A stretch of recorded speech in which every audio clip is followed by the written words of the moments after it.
Hello दोस्तों, मैं बवर सिंह और आप सभी का मेरे सुरतरंग चैनल पर स्वागत है। दोस्तों, आइए एक और राजस्थान की गौरव गाथा आपके सामने प्रस्तुत करते हैं। जी हाँ दोस्तों, ये गौरव गाथा है उस रियासत की जिसके सामने दुश्मन भी कांपते थे और आज दिन तक वो दुर्ग अभेद रहा शत्रुओं से। जबकि दिल्ली के बहुत पास रियासत थी और ये रियासत थी जाटों की, भरतपुर। और वहाँ के सूरजमल जैसे पराक्रमी राजा हुए हैं जिनकी तूती बोलती थी दिल्ली तक, और बहुत ही गौरवशाली इतिहास रहा। तो उसके बारे में जानते हैं। दोस्तों, जाट पुत्री किशोरी अपने पति महाराजा सूरजमल की प्रेरणा स्रोत रही और महाराजा सूरजमल की वीरता में महती भूमिका रही उनकी पत्नी किशोरी की। किशोरी निसंतान रही तो जवाहर सिंह को गोद ले लिया। हालांकि जवाहर सिंह महाराजा सूरजमल की दूसरी पत्नी का लड़का था और वो भी बहुत ही पराक्रमी थे। महाराजा सूरजमल ने मुगलों, मराठों और अफगानों जैसी तीन शक्तियों के बीच जाट शक्ति को स्थापित किया। महाराजा की सेना में जाटों के साथ साथ अन्य जातियों के सैनिक भी थे। सैनिक अभियान में महाराजा ने खूब मराठों को कई बार शरण दी। अफगानी सेना ने जाटों से लड़ने से इनकार कर दिया, इतना उनका खौफ था। महाराजा सूरजमल ने 2 दिसंबर 1763 तक दिल्ली के चारों तरफ कब्जा कर लिया था। दिल्ली का नजीब जाटों से बचना चाहता था। 25 दिसंबर को यमुना तट पर हिंडौन नदी के किनारे अफगानी व महाराजा की सेना के मध्य भीषण युद्ध हुआ। सेना रुहेला युद्ध लड़ रही थी, तभी महाराजा के 5000 सैनिकों के संग नजीब की सेना पर हमला बोल दिया। महाराजा ने अपना जौहर जमकर दिखाया। अफजल खां अचानक देखा, तभी सैयद मोहम्मद खान ने सैनिकों के साथ धोखे से महाराजा पर हमला बोल दिया। महाराजा की भुजा कट गई, रक्त स्राव हुआ और घोड़े से गिर पड़े। इनका शरीर वज्र से कठोर था। जाटों की कीर्ति सर्वोच्च शिखर पर पहुंचाने वाले महाराजा सूरजमल ही थे। महाराजा सूरजमल के बलिदान के बाद राजकुमार जवाहर सिंह का राज्याभिषेक धूमधाम से हो रहा था।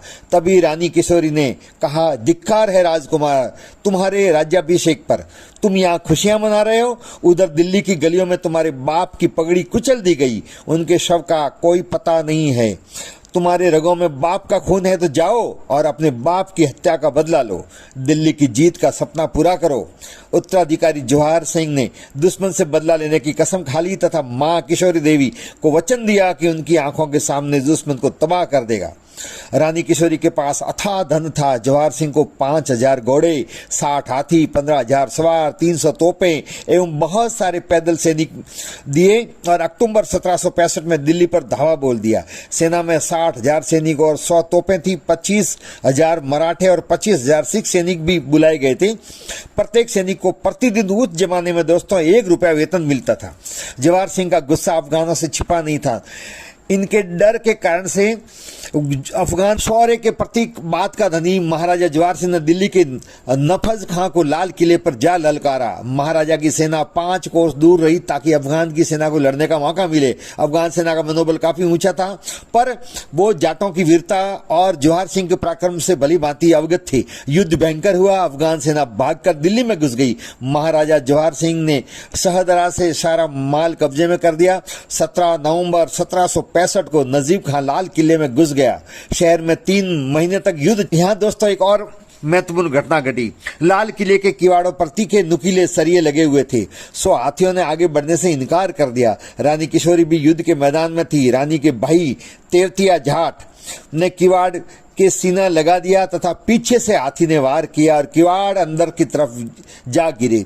ऐसे वीर तेवतिया शहीद हो गए और आज भी जाटों में तेवतिया जाट बहुत ही वीर और पराक्रमी माने जाते हैं। दिल्ली पर जवाहर सिंह का कब्जा हो गया। एक पंडित ने महाराजा को सलाह दी कि दिल्ली का राज आपके शुभ में नहीं है, अतः जवाहर सिंह ने खजाना कब्जे में कर लिया। अष्ट धातु के लाल किले के किवाड़ भरतपुर ले गए। जवाहर सिंह से होलकर ने गद्दारी की, क्योंकि जाटों का शासन उसे अच्छा नहीं लगता था। महाराजा जवाहर सिंह आते समय संगमरमर का सिंहासन डीग में रानी किशोरी हंसमुखी थी, इसलिए उन्हें हंसा के नाम से भी जाना जाता था। भरतपुर दुर्ग में रानी किशोरी का विशाल किशोर महल है। मथुरा में यमुना के किनारे हंसिया घाट, हंसिया बाग व हंस गज मशहूर है। हिंदुस्तान का एकमात्र भरतपुर किला ही ऐसा है दोस्तों जो किसी दुश्मन के कभी हाथ नहीं लगा। सदा स्वतंत्र रहा और स्वतंत्र है तथा आज भी उसी स्वतंत्रता के साथ में खड़ा है। भरतपुर राज्य के अधीन पश्चिमी हरियाणा, अहिरवाड़ी अर्थात नौरनौल, रेवाड़ी, महेंद्रगढ़, गुड़गांव, फरीदाबाद, होडल, पलवल, बल्लभगढ़, मेवात, अलवर, आगरा, मथुरा, धौलपुर, मैनपुरी, ईटा, अभी जो उत्तर प्रदेश में अलीगढ़, रुहेलखंड, यमुना गंगा के बीच का प्रदेश, मेरठ और बुलंदशहर इत्यादि क्षेत्र शामिल थे। इतनी बड़ी रियासत थी।